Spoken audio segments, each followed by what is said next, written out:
So before the ads, we asked if going on the pill makes women feel broody. The answer is true.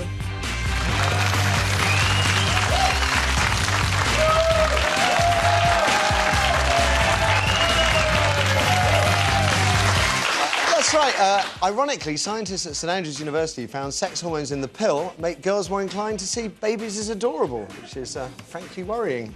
You're watching The Right Stuff with Chris Barrie, Tracy Ann Overman and Craig Greville-Horwood. Lots more famous faces joining us soon. Check them out on our website, 5.tv/rightstuff. Same place to go if you fancy details of our book club, Right Stuff Reads. One of you, a charming man called Ben Stock, is going to be reviewing this, After the Party by Lisa Jewell, right here tomorrow. Can't wait. Right, I haven't read it yet. We've got a long way to go. Darling. Yes. A long way. It's a difficult read as well. Oh, shut up. No, I'm not joking. Still to come, this morning, is nagging good for men? Apparently, fellas need a good nag if we're to get anything done. Tosh or what? 0207 173 5555 is the number. Don't wait for the missus to tell you to pick up the phone. Now, just before we find out why women want babies, let's find out what people think about Diane Abbott and making the grave... OK, we've had loads of emails, Matthew. The first one I have is from Taff, and they say, it doesn't matter how Diane got her nomination. As a black person, I'm glad she's there. The important thing is that she now has the platform to put her views and ideas into the mix. David should be applauded for allowing a diversity of views on the platform. OK. The next one is from What Ian. about the Labour Party members that didn't vote for her, then? What do we think about those? Exactly. Next one from Ian. Diane Abbott is a classic example of double standards in politics, sending her son to private school whilst promoting exactly the opposite. And haven't we had enough of this type of hypocrisy? We've had quite a few emails like that. It was a long time ago. And then finally from Steve, I think Ed and David Miliband should be joined in the Labour leadership by the third brother, Glenn. Oh, the Glenn Miliband gag, yes! Blow the cobwebs off that, yes.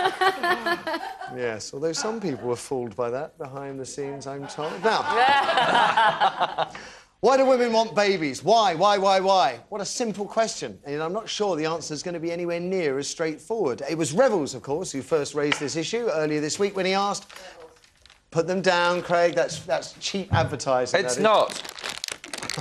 Like one, darling? No, thank you. We're enjoying them. He brought it up, first of all. He said you girls... He wanted to know if you girls have babies because you really, really want them or because you feel you ought to have them. Is maternal desire pre-programmed, wired into your DNA, or does it come from somewhere else? Well, research from the London School of Economics found that 12% of women and 6% of men admitted being reluctant or regretful parents, which is extraordinary. Twice as many women than men. Now, I've got friends who became pregnant because they thought they ought to, 40 years old, body clock ticking. They felt they didn't have any choice. And I know of women who talked about little else other than having babies since their teens. But did any of you become pregnant because of peer pressure, because all your mates were popping out sprogs?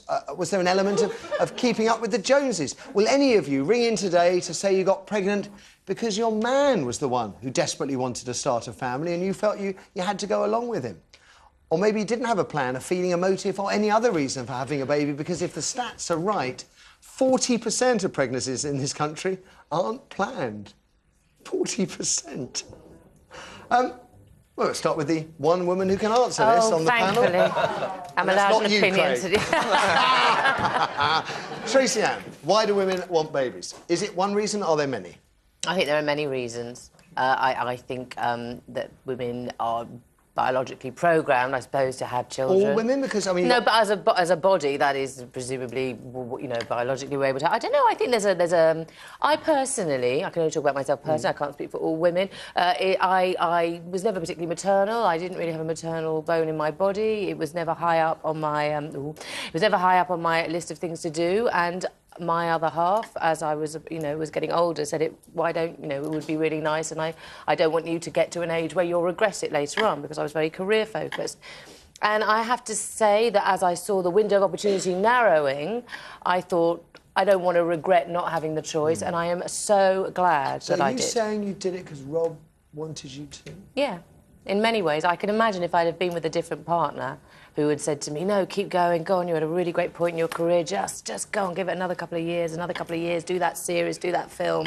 I could imagine that window may have gone. And I don't know how I would have felt about it, but I look at that little bundle of joy. I'll bring in a photo, because she really is just gorgeous. And I'm so glad that I did.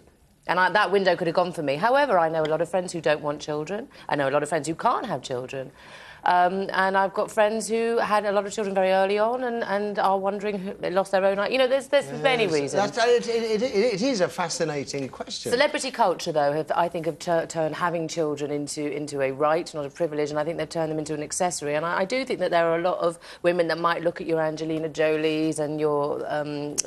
what's her name? Madonna... Sarah Jessica Parker, who had the surrogate, you know, who having children is now seen as a little bit of like, the more you have, the better you are in society and the better you can look after them. OK, yeah, OK. So in that respect, I think I know friends that are very proud of their large brood that hang around as a pack. What about you, Chris? Well, yes, I think women, you know, they've got the equipment, it's a natural thing to do, and they should have babies. But, you know, I'm very traditional, dare I say, boring in this, and to me, you know, you don't embark upon something unless you can kind of afford it and unless the circumstances are absolutely right. In other words, you've got a stable relationship, there's a good male mentor, because... You know, children are the most important thing, really, in this whole scheme. And if you're not going to give them the best crack of the whip, you know, then there's the best chance in life. There's no... You know, you should think twice, particularly nowadays, dwindling resources, population, mouths to feed. These are all big issues that hopefully come into people's minds when they think about having children. And you know... 1, 2 children, fine, 3 children. But, of course, you know, people out there with 28 children that the state has to pay for, ultimately, is I don't think, a great thing. Now, you started this all off, Revels.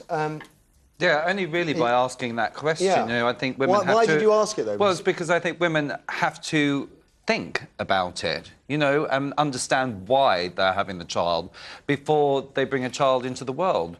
You know, because that changes the outcome of everything and how you might react to having that child. I mean, some ladies, let's face it, you know, are raped and have to have that child because of their religion, you know, and that must be devastating. Are you saying, though, that there are women out there that are having children that they don't really want because perhaps all their mates are having children and they feel a pressure there to have a child? Yes. Because even if that was... I think that's really true. I really do. I think they sometimes have to follow the Joneses. It's the thing to do. You get married, you have kids. It's what your parents expect of you as well, because they want to be grandparents.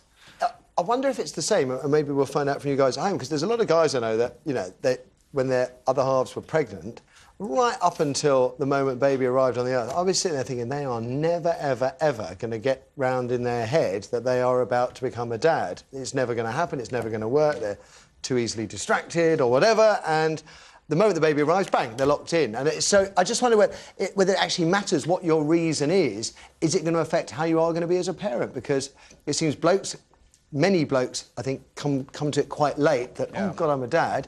So who cares, perhaps, if you're having a child just because all your parents are? Because when you have the child or when you get pregnant, the bond will be there and you'll be a great parent regardless. But it never ends, though, because what if you know, it never does end. It's like, are you going to have a child? Oh, my gosh, you're with a partner and you're not having a child. Then you have one, and then it's like, oh, what, only the one? You're not going to, you know, it's just... And then the ante just goes up and up and up. But I think a lot of people want to have something to love. I think a lot of people I know that got pregnant very young, they often had quite sad children. They want, you know, they got pregnant, they want something to love. OK. But it's more than just having something to love. You can have no amount of preparation can you know, make you ready for the arrival of children. It's just nothing. There's no course out there that's you know, but there should be, because it is the most difficult thing in the world. Be on the national curriculum.